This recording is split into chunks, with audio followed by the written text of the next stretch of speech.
Con los 12, 13 años más o menos empecé ya en el mundo online. O sea, yo desde pequeño como que ya iba construyendo pues proyectos siempre con cualquier cosa que tocaban. Y yo decía como, vale, pues me encantan los negocios, ¿qué puedo hacer? Voy a estudiar algo para encontrarme a gente que también esté apasionada por los negocios.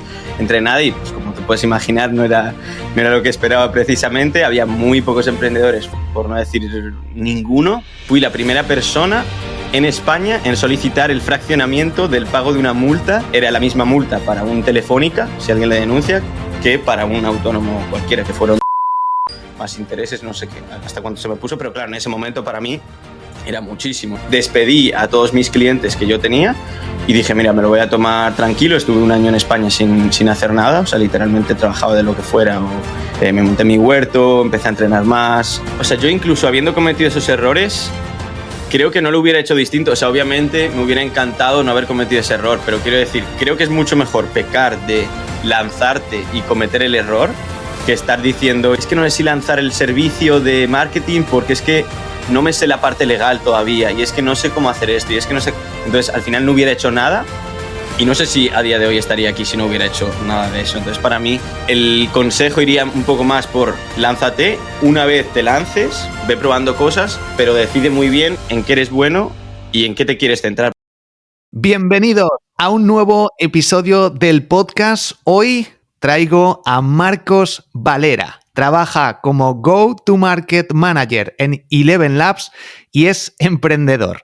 Vamos a empezar desde el inicio. Muy buenas, Marcos. Cuéntanos quién eres, a qué te dedicas. Muy buenas, Borja. Encantado de estar aquí. Sí, justo le estábamos hablando ahora, antes de esto, que me cuesta un poco normalmente como definir quién soy, porque como seguro muchos de los que lo escuchan con perfil emprendedor, pues he construido muchos proyectos desde hace muchísimo tiempo, pero por hacerlo resumido, soy Go-to-Market Manager dentro de Eleven Labs, que básicamente es tareas o el rol que involucra llevar Eleven Labs, que ahora podemos hablar un poco más de lo que es, al mercado, para que no conozca el concepto de Go-to-Market. Y luego, aparte, pues tengo otros proyectos relacionados con IA, relacionados con creación de contenido y sobre todo con ventas tecnológicas y Go-to-Market en tecnología. Si quieres, para empezar el tema de Eleven Labs, de inteligencia artificial centrada en audio, cuéntanos ¿en qué consiste esa herramienta y cómo funciona la empresa? Buenísimo, pues Eleven Labs, para el que no lo conozca, porque realmente tenemos ahora ya 30 millones de usuarios, o sea, es una burrada, la verdad, lo que ha crecido en los últimos 2 años, que es una empresa relativamente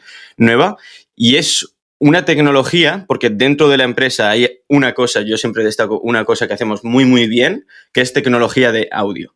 Entonces, ¿qué hace Eleven Labs? Es una herramienta de audio generativa, como muchas otras que ahora están apareciendo y que, de hecho, todas las semanas salen noticias nuevas, que genera audio con modelos de lenguaje fundacionales nuestros. Entonces, pues tú le escribes un texto y te genera un audio. Eso es lo que se llama text-to-speech, que ha existido toda la vida. La diferencia que tuvo Eleven Labs y por lo que destacó tanto y fue un boom y se fue viral, es por la calidad que tiene, porque realmente la diferencia del audio que genera Eleven Labs es indistinguible muchas veces de un humano. Entonces te puede permitir pues crear podcasts con inteligencia artificial, te puede permitir clonar tu voz para generar vídeos, hacer experiencias interactivas, por ejemplo, en un videojuego, pues crean personajes de videojuegos. Para atención al cliente, pues atención al cliente con voces generativas.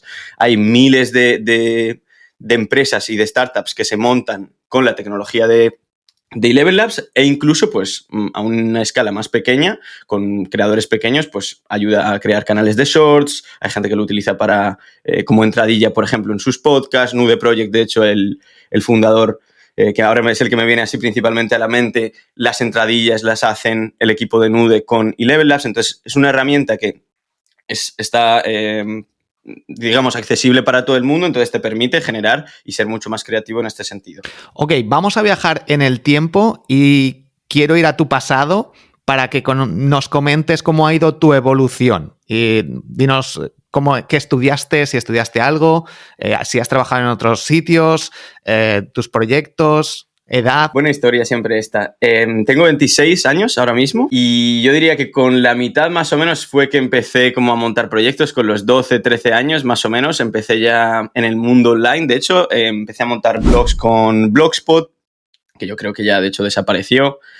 En Jabotel, que era un videojuego online, también hacía cosas de compraventa. En videojuegos online siempre montaba mis comunidades. En Minecraft, de hecho, empezamos a montar servidores en su momento cuando se empezó a convertir en un mundo online. O sea, yo desde pequeño como que ya iba construyendo pues proyectos siempre con cualquier cosa que tocaba, ¿no? Con 16 monté una marca de ropa, bueno, una serie de cosas hasta los 18, 19 que entré en ADE, Administración de Empresas aquí en España. Yo soy de Salamanca. Y yo decía como, vale, pues me encantan los negocios, ¿qué puedo hacer? Voy a estudiar algo para encontrarme a gente que también esté apasionada por los negocios. Entré en ADE y, pues como te puedes imaginar, no era lo que esperaba precisamente. Había muy pocos emprendedores, por no decir ninguno, y me costó encajar ahí. De hecho, tardé bastante en acabarlo. Y pues a la vez, mientras estaba en ADE, dije, joder, pues esto que estoy haciendo de montar distintos negocios, voy a contarlo online. Entonces empecé a compartir, creé lo que era una marca personal, yo sin saberlo que existía ese concepto, porque nadie hablaba de eso. En España no había creadores de contenido por aquel entonces del tema negocios. Para que os hagáis una idea, esto es, claro, estamos hablando de 2016. Entonces realmente era algo muy incipiente. Y ahí empecé. Yo hacía crecer cuentas de Instagram. Yo tengo unas 20 cuentas de Instagram, ya lo dejé parado. 20 cuentas de Instagram sobre coches, lo que serían los nichos, como en su momento pues lo que hacía Romuald Alfons con los blogs de SEO, etcétera. Lo que hacía era crecer cuentas de Instagram. Entonces tenía 20 cuentas de gatitos, de coches, de camiones, de ropa, y todas tenían 20.000, 30.000, 50.000 seguidores. O sea, una locura lo que crecían, todo automatizado. Entonces empecé a hacer eso para otras empresas y monté sin quererlo una agencia de marketing, empezando a hacer servicios de redes sociales. Luego hacía creación de contenido, luego hice diseño, creación de páginas web. Cualquier cosa me decían, oye, ¿sabes hacer páginas web? Sí, y me hacía un curso en Udemy, aprendí a hacer lo que fuera con un WordPress, con un tal, y yo lo montaba. Y eso es lo que estuve haciendo mientras lo compartía todo. Me metí a Globo a repartir. Globo, para el que no lo conozca, por si hay alguien de fuera de España, es como un Rappi en Latinoamérica, una plataforma de delivery. Y con eso pues iba comprando mi cámara, mi laptop, etcétera. Y después de todo esto, de compartir todo esto, lo paré, me fui a Irlanda para trabajar porque mis clientes que más me gustaron fueron las empresas tecnológicas. Acabé entrando, después de varias cosas también allí, fue game tester, estuve trabajando en Airbnb de atención al cliente, una serie de cosas. Me metí en una empresa tecnológica de ventas, que era la parte que más me gustaba de la agencia, vender, estar en contacto con los clientes, comunicar el valor de lo que yo creaba, era lo que más me gustaba. Entonces entré en una empresa que se llama Datadog, empresa súper grande, Deep Tech, empresa de tecnología vendiendo a otras empresas con equipos tecnológicos. Es una herramienta de monitorización de código, de programadores, básicamente. Y me encantó, la verdad, creció muchísimo, pero claro, ya era una empresa mucho más grande. Entonces, cuando conocí Eleven Labs, pues decidí unirme al proyecto. En ese momento, de hecho, éramos bastantes pocos, 50 personas. Ahora seguimos siendo pequeños, acabamos de cruzar los 100. Pero sí, ya llevo 9 meses con Eleven Labs, de los 2 años que tiene de antigüedad, y aquí estamos. Has comentado el tema de Instagram, me gustaría tocarlo. Por una parte, ¿por qué dejaste de hacerlo? Entiendo que los proyectos, el algoritmo, todo cambió. Y por otra parte, ¿cómo fue esa transición de empezar con tus propios proyectos, creando webs, crear la agencia de marketing propia, a empezar a trabajar para otras empresas? Pues buen punto, la verdad. Y ahí yo creo que tiene más que ver con el ámbito personal, porque yo justo me fui a Irlanda, hice 2 intentos de irme a Irlanda, me fui antes del COVID con mi agencia. Justo como comentas, uno de los factores fue empezar a haber cambios en el algoritmo, empezaron también a intentar impulsar mucho más el contenido orgánico en lugar de, por ejemplo, lo que yo hacía, que era copiar contenido, repostear contenido de otros sitios. Entonces empezaron a meter cosas de detección para eso. Empezó a ver todo el tema de las pruebas con el Shadowban, que antes no existía. Entonces, si hacías algo que no les gustaba, pues te bajaron el alcance. Todo esto, eso fue por un lado, pero luego, pues a la vez, digamos que se juntaron muchas cosas. En Irlanda no fue bien, a nivel personal yo pues no estaba bien. Vino el COVID, me metieron una multa. Fui la primera persona, de hecho, esto me parece bastante curioso y no lo había pensado hasta ahora. De parte de mi historia, me multaron por la ley de protección de datos, que justo entraba en 2018-2019, y pues un chico con el que yo trabajaba envió un email sin el botón de suscribirse, la persona me denunció y fui la primera persona en España en solicitar el fraccionamiento del pago de una multa de la ley de protección de datos, porque claro, acababa de entrar y era la misma multa para un Telefónica, si alguien le denuncia, que para un autónomo cualquiera, que fueron 2.000 euros más intereses, no sé qué, hasta cuánto se me puso, pero claro, en ese momento para mí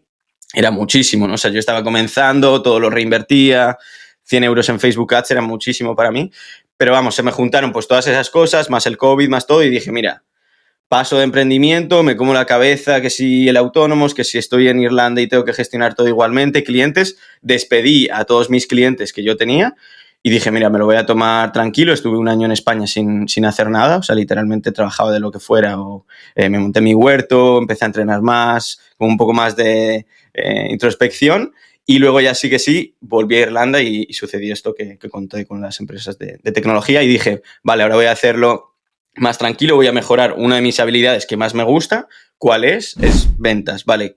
¿Cuál es el sector que más me gusta trabajar con ellos? Es tecnología. Entonces ya entré como empleado para aprender mucho más rápido. Pero bueno, luego a la vez, en realidad, mientras, por ejemplo, estaba en Dublín, monté una comunidad de hispanohablantes que ahora es enorme, son 16.000 personas, estamos ya allí. Son 85 grupos de WhatsApp que tengo montados y bastante grande. Hemos hecho eventos con Meta, claro, están allí todas las tecnológicas. O sea que, aunque yo realmente me haya metido ya a un mundo más tecnológico como empleado, a la vez sigo haciendo esos proyectillos que al final es como mi espíritu. Bueno, súper interesante. Por una parte, increíble esa primera multa y esas cosas que pasan, ¿no? Como emprendedores, que muchas veces no se saben o quieres hacer muchas cosas y se cometen ciertos errores. ¿Algún aprendizaje de todo esto que pueda ayudar a alguien a no cometer ciertos errores cuando empieza a emprender o cuando ya lleva incluso un tiempo y probando muchas cosas que puedas dar a la audiencia? Pues buen punto. Es que para mí, o sea, yo incluso habiendo cometido esos errores, creo que no lo hubiera hecho distinto. O sea, obviamente me hubiera encantado no haber cometido ese error, pero quiero decir, creo que es mucho mejor pecar de lanzarte y cometer el error que estar diciendo, imagina que yo hubiera estado un año diciendo, es que no sé si lanzar el servicio de marketing porque es que no me sé la parte legal todavía y es que no sé cómo hacer esto y es que no sé. Entonces, al final no hubiera hecho nada y no sé si a día de hoy estaría aquí si no hubiera hecho nada de eso. Entonces, para mí, el consejo iría un poco más por, vale, lánzate, una vez te lances, ve probando cosas, pero decide muy bien, y este para mí sería el consejo, dónde quieres entrar, en qué eres bueno y en qué te quieres centrar, porque a día de hoy hay muchísima gente, pues por ejemplo, haciendo SEO, muchísima gente haciendo webs, pero si no te diferencias es muy difícil competir y yo, por ejemplo, pues hacía de todo, hacía desde edición de vídeo y te producía un vídeo, iba a grabártelo a una página web o a hacerte la parte de tus ventas. Entonces, cuando realmente tú puedes aportar valor y cobrar ese valor diferencial, es cuando estás resolviendo un problema mucho mejor que el resto. Entonces, quizá en ese sentido, pues iría mi consejo más por céntrate en qué tienes experiencia tú, pues quizás una persona que sabe mucho, no sé, de hoteles.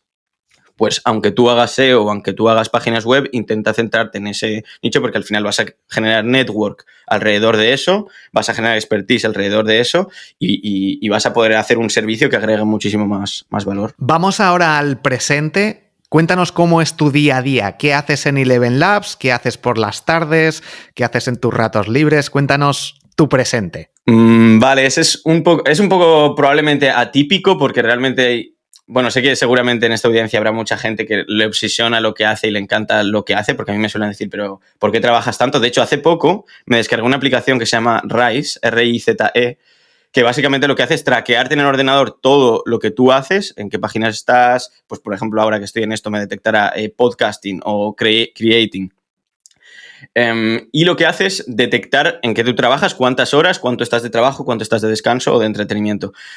A mí me da de media 12-13 horas al día de trabajo, por dar una breve idea de lo que es. Entonces, de ese trabajo, yo diría que unas 9 horas corresponden normalmente a Eleven Labs, que es básicamente, y esa parte sobre todo, hacer llamadas con clientes o potenciales clientes, entender un poco cómo está yendo Eleven Labs al mercado, sobre todo con los clientes Enterprise, que son los con los que yo trabajo. O sea, por aclarar, yo soy parte del equipo de Enterprise de Eleven Labs. Eleven Labs tiene dos fuentes de ingresos, la de B2C, que es te suscribes o te suscribes de cualquiera de las suscripciones, mucho más flexible, y luego tiene el B2B, que son contratos con empresas, anuales, negociación de precios, son volúmenes mucho más grandes. Entonces, al final, claro, necesitan gente. Yo, por ejemplo, estoy ahí como en esa parte de cara al cliente, de entender las necesidades, entender cómo se puede implementar, qué ideas se pueden implementar con esos clientes, instalándole pues agentes de IA, todo este tipo de cosas. Entonces, diría que un 30-40% de mi trabajo son llamadas con clientes de mi trabajo de Eleven Labs. Y luego, pues el resto suelen ser más de sistemas, de el CRM, de saber con qué clientes contactar, con qué clientes no, un poco de estrategia, ¿vale? De a qué tipo de empresas vamos a contactar, de qué industrias, dónde podemos resolver más valor, testeos también de, oye, pues, ¿y si probamos contactar empresas que puedan hacer audiolibros con nuestra tecnología? Entonces, como tiene una parte más de estrategia y luego tiene una parte más de operativa, de hacer llamadas con clientes. Yo creo que eso sería pues el resumen de Eleven, que serían unas 9 horas. Las 4 restantes las tengo ahora mismo divididas. Yo hago tanto formaciones de ventas para otros vendedores en tecnología, y justo aquí es donde yo decía antes lo de céntrate en un nicho. Cuando yo hacía lo mismo y realmente tenía un conocimiento muy parecido para todo el mundo, cobraba quizás 10 veces menos y tenía muchísimas más quejas, cuando ahora, por ejemplo, lo estoy haciendo súper anichado. Entonces, eso pues al final es muy variable de mes a mes, pero eso corresponderá a un 20% también de mi tiempo fuera de Eleven Labs, o un 25%. Otro 25% es directamente implementar consultorías e implementar eso para otras empresas. Es decir, tú tienes un software, pues yo, vale, voy a analizar en que, pues lo mismo que comento para Eleven Labs, lo hago para otras empresas más pequeñitas que están comenzando. Eso sería probablemente el 25%. Y ahora el 50% es más de la parte de comunidad, creación de contenido y todo esto. Tengo una comunidad de ventas tecnológicas para toda Europa en inglés, que es esta que está aquí, que es The Closing Circle. Y después, lo que venía comentando de la comunidad de dublineros, pues ahora tenemos un equipo que son 30 personas administrando los grupos, gente de marketing también, mi hermano que está ahí con la parte de desarrollo de producto, más de tecnología. Entonces, mi labor ahí es más de supervisión y puede que le dedique, no sé, media hora al día, una cosa así. Entonces, más o menos iría compuesto por, sí, casi todo es Eleven Labs, como veis, 9 de las 13, y luego 25 formación, 25 implementación o servicio, no sé cómo se podría llamar, una agencia de go-to-market para tecnología, y el otro 50 entre creación de contenido, gestión de comunidades. Antes de que nos digas el resto de horas, las horas libres que las dedicas, ¿cómo contactáis con los posibles clientes? ¿Detectáis distintos clientes? ¿Lo hacéis a través de LinkedIn, mensaje, email? En Eleven Labs, si nos lo puedes decir, y de forma personal con esos otros proyectos. Vale, buen punto. Los canales de adquisición, en general, la mayoría es inbound, o sea, quiero decir, vienen hacia nosotros porque nuestro producto es muy bueno, el marketing que hacemos es muy bueno, entonces es como, vale, alinearse más con marketing, cómo trabajar conjuntamente ventas y marketing, esa sería como esa labor para que vengan esos clientes y mejorar el proceso. Entonces, yo estoy ahí, por ejemplo, en esa primera línea de vienen nuestros clientes. Mi trabajo no es tanto cómo contactarlos y cómo encontrarlos, por qué canales, sino cómo decidir con cuáles vamos a trabajar antes, cuáles, digamos, podemos aportarles más valor y cuáles pueden comprar antes. Entonces, como que dentro de la parte de inbound que nos vienen, ese es el trabajo. La parte de outbound, realmente tenemos varios canales. Sobre todo es LinkedIn y luego email también, pero principalmente es LinkedIn. Vale, ¿qué empresas son las más potentes de media and entertainment o de producción de videojuegos? Vale, ¿dónde podemos aportar? ¿Qué videojuegos están desarrollando? ¿Qué iniciativas tienen? ¿Qué equipos de IA tienen? O si quizás luego los subcontratan, pues un poco por ese canal. La verdad que ahí habría un podcast entero, de hecho, de la parte de go-to-market de Eleven Labs, porque es una empresa que yo considero que lo estamos haciendo muy bien y que ahí no creo que pueda dar tantos números, pero estamos en el top 5 empresas mundiales históricamente en crecimiento con Google, con OpenAI, o sea, realmente los números son bastante impactantes. Y somos solo 100 personas, o sea, es una verdadera locura, la verdad. Y aprendiendo muchísimo de ese lado. Y luego eso precisamente es lo que aplico con estas otras empresas. Con las otras empresas con las que yo lo hago, que normalmente tú no tienes un canal que ya te lleguen clientes todos los días, pues generalmente también usamos LinkedIn, que ahora de hecho ahí hay un espacio, yo creo, muy potente para conseguir nuevos clientes, porque no hay casi gente generando contenido, no hay, o sea, te contacta gente, pero no tanto como email, y luego llamadas. O sea, el tema de las llamadas yo creo que nunca va a dejar de funcionar. Precisamente audio, que por eso también entré en Eleven Labs, creo que es algo que, es decir, si yo te hablo a ti por un Telegram o un email, es muy fácil dejarlo pasar, pero si yo conecto contigo, ves que yo realmente o sea, me importa aportarte valor a tu empresa por una llamada, que al final por la voz sentimos algo mucho más humano, es mucho más fácil hacerlo, o sea que sí, yo diría LinkedIn y llamadas. Y luego por mis canales, yo soy súper fan de el premium, dar un servicio premium, cobrar un valor añadido y el inbound. Entonces intento más hacer marketing que directamente todo a máquina y a piñón.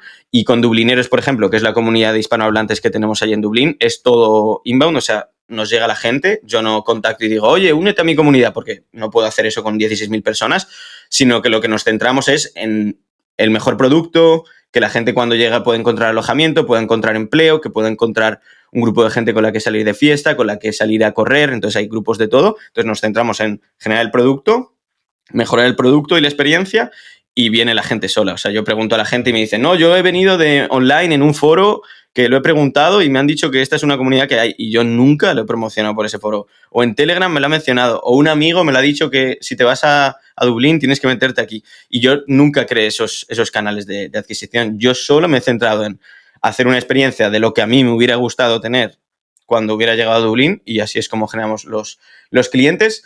Y luego en The Closing Circle sí que tiene un poco más de outbound, porque está comenzando, ahora somos 60 personas. Entonces, pues hago una parte de inbound, por ejemplo, con Dublineros. Al ser tecnológico, es como, oye, tenemos esta comunidad de ventas tecnológicas, si tienes amigos, porque encima en Dublín está Google, está LinkedIn, está Salesforce, están todas las tecnológicas, entonces todo el mundo, tú vas al bar y conoces a un tío que vende publicidad en Facebook y trabaja para Meta. O sea, eso es una verdadera locura el tema de Dublín. Entonces, de ahí traigo tráfico y lo promociono por ahí.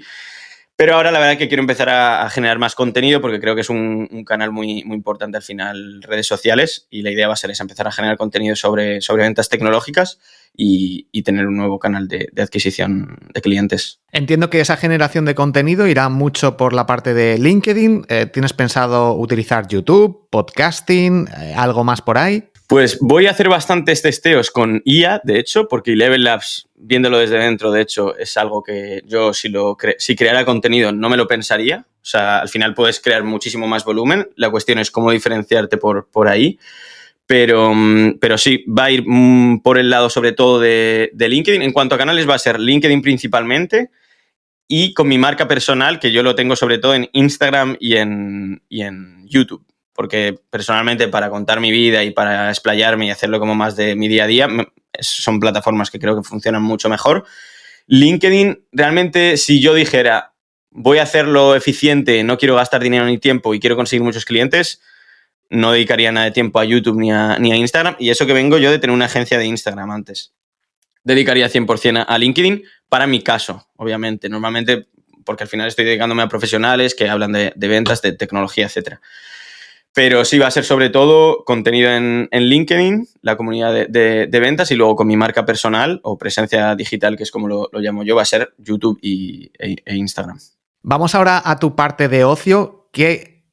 ¿Cómo inviertes tu tiempo el resto de horas después de trabajar? Pues la verdad que es buen punto, porque para mí el trabajo y el ocio me parece una línea que es muy difusa. O sea, claro, yo al final hago una llamada quizá con mi hermano, o pues ahora esto, y claro, se puede considerar trabajo.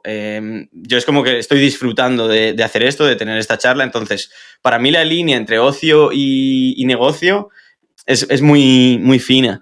Pero, por decir como actividades más típicas de cuando no estoy puramente trabajando, porque al final yo pues hago una llamada o hago un café con otro emprendedor y no lo considero para nada para nada. Trabajo con una llamada, no sé, con mi hermano y hablo un poco de todo y también de Dublineros, por ejemplo, pues no lo considero negocio, pero puramente ocio, pues me gusta, hago boxeo.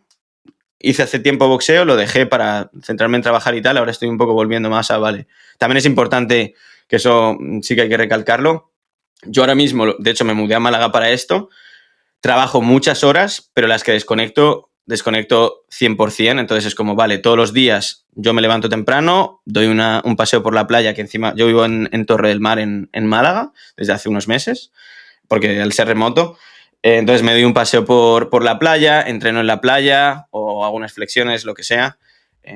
Luego empiezo a trabajar y luego pues una vez, 2 veces a la semana hago alguna ruta o salgo en bici o hago alguna actividad. Actividad física en general me gusta bastante y luego hago boxeo, gimnasio y formación y YouTube y ver películas, escuchar música. En general, al final tampoco es que tenga tanto tiempo, porque claro, si cuentas las 8 horas de dormir o 7 que duermo yo, me quedan 3 horas al día, o sea, realmente no es tanto y con entrenar ya lo cubro. Pero sí, salir con amigos, en general me gusta.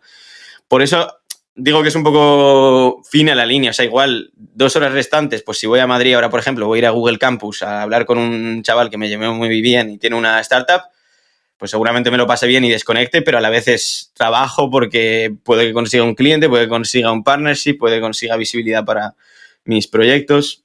Vamos ahora a la parte financiera, a los ingresos. ¿Cómo estás generando ingresos? Entiendo que una parte importante es de Eleven Labs.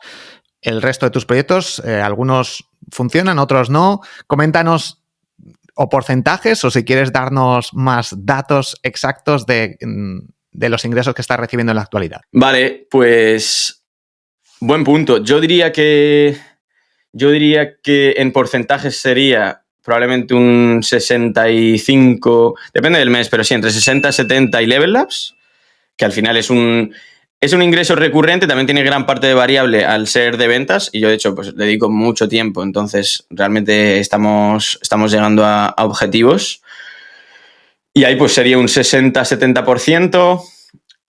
Del 35 restante probablemente sea de Dublineros, prácticamente no gano nada, por lo menos directamente.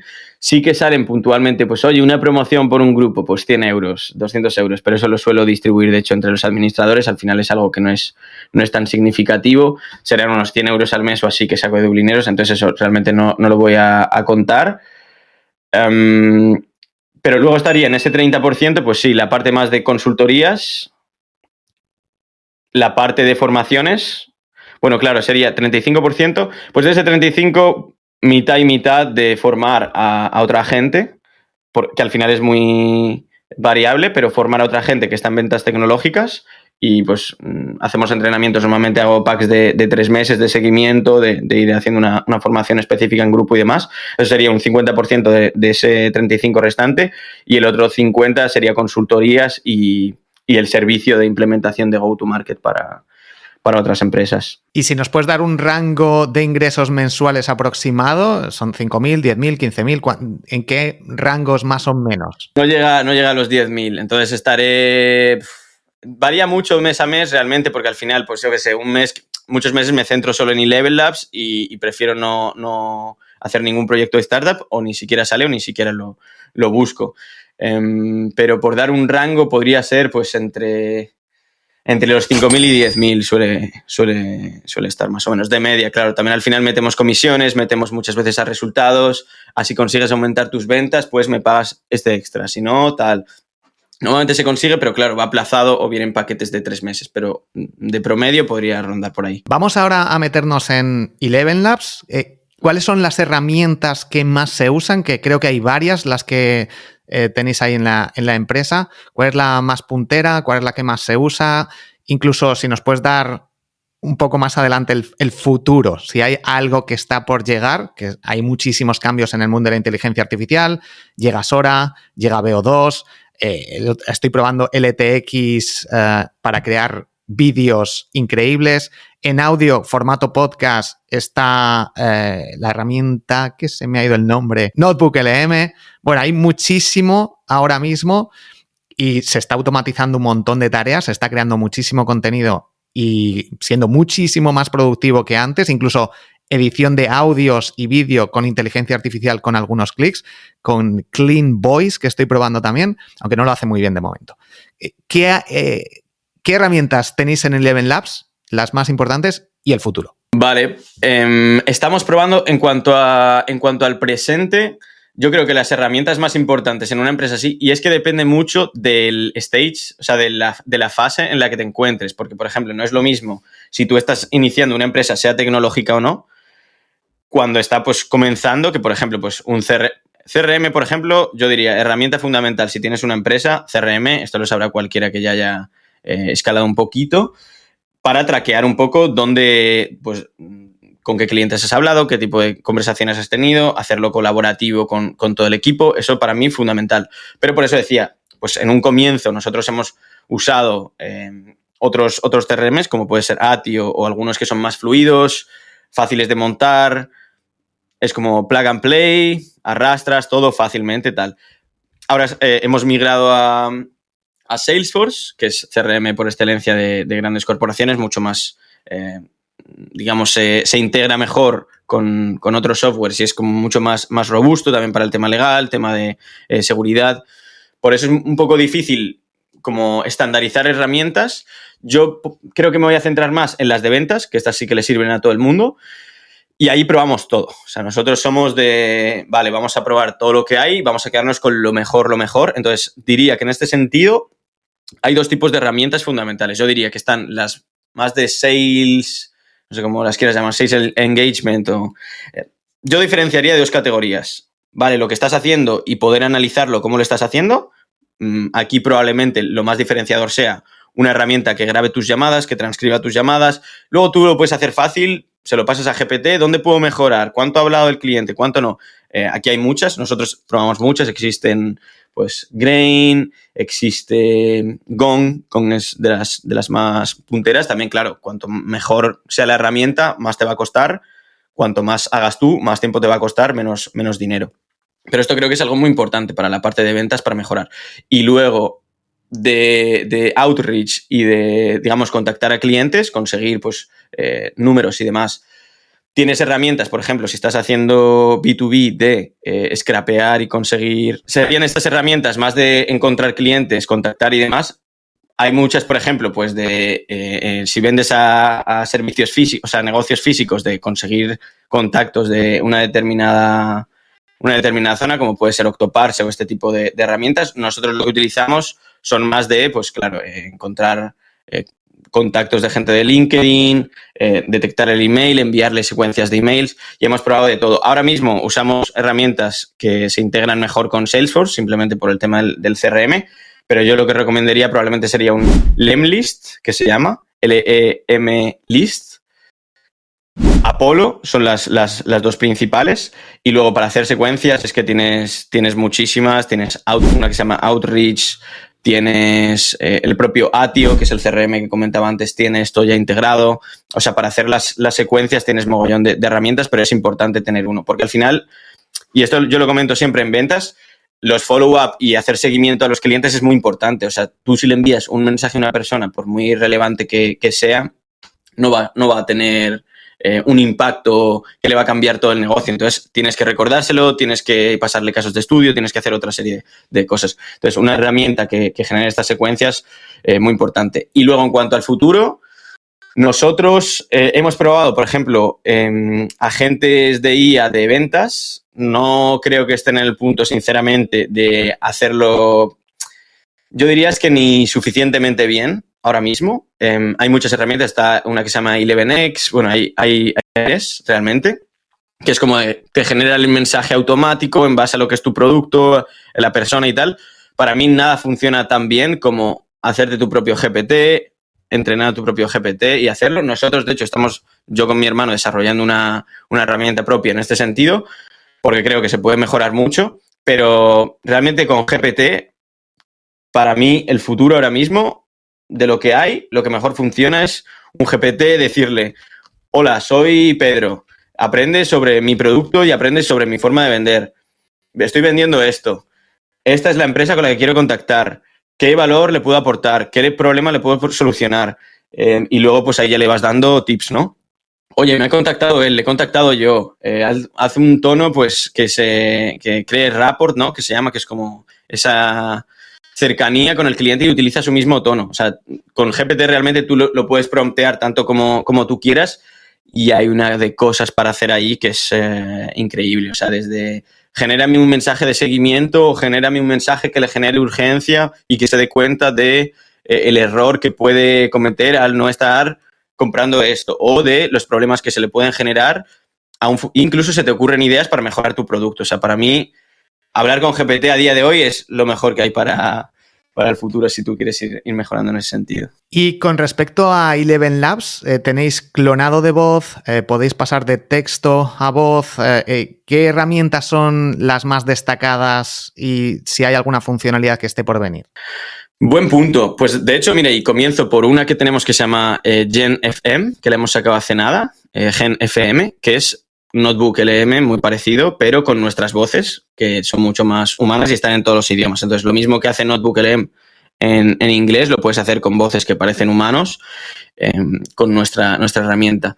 Las principales, yo diría, text-to-speech, que es convertir el texto a voz, el clonado de voces, que luego lo puedes utilizar para todas las cosas que tú quieras, tanto para interactivo como para generar tus propios contenidos, para mandar notas de prensa, para mil cosas. O sea, por ejemplo, pues hay empresas que hacen, no, yo quiero la voz del CEO que dé mensajes motivacionales a los empleados, por ejemplo. O sea, realmente ahí es la creatividad de cada uno. Por eso a mí me encanta, porque se pueden generar una de proyectos e ideas interesantes y se hace pues desde empresas que clonan la voz de los padres para hacer una aplicación de historias para irse a dormir para los niños, por ejemplo. Esto es algo que existe. O sea, realmente las ideas que se pueden generar a partir de esto son enormes. Y luego, entonces, yo diría, relacionado con esto, nuestra herramienta de IA conversacional, los agentes de voz. Tú con un simple prompt puedes decir, actúa como, imagínate, Borja Girón, esta es toda la información de mi podcast, le subes todos los PDFs, le subes de lo que trata el podcast, los podcasts que has tenido. Hazme un asistente para la gente que tenga dudas sobre el podcast y te generas en un momento un código que puedes poner en tu web y que la gente pueda preguntar, oye, ¿tienes algún podcast sobre nutrición? Y te diga el agente, sí, en el podcast número 49 se habló de esto, esto y esto, y te pasa el link.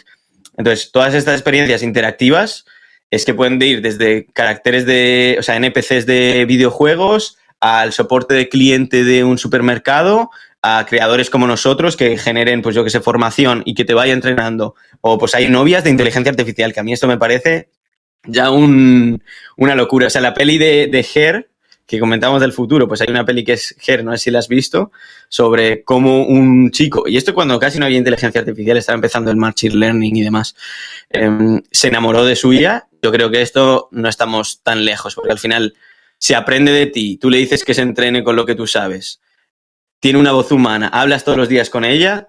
O sea, están saliendo una de proyectos muy, muy locos, la verdad. Nosotros hemos hecho, de hecho, con Fernando Alonso y Aramco, Aston Martin, hay una colaboración que ellos han hecho interactivo a Fernando Alonso para que le preguntes cosas de las carreras y generes mensajes, con José Mourinho y con Snickers, que es la empresa de comestibles, también para que puedas mandar mensajes de felicitaciones a tus amigos. O sea, realmente las empresas lo están usando para cosas súper creativas y súper interesantes, vaya. Aquí en este punto yo creo que hay como dos tendencias o dos pensamientos de... Hay gente que dice, guay, inteligencia artificial, esto, yo nunca me voy a enamorar de una IA, si algo está creado con inteligencia artificial, a mí no me gusta.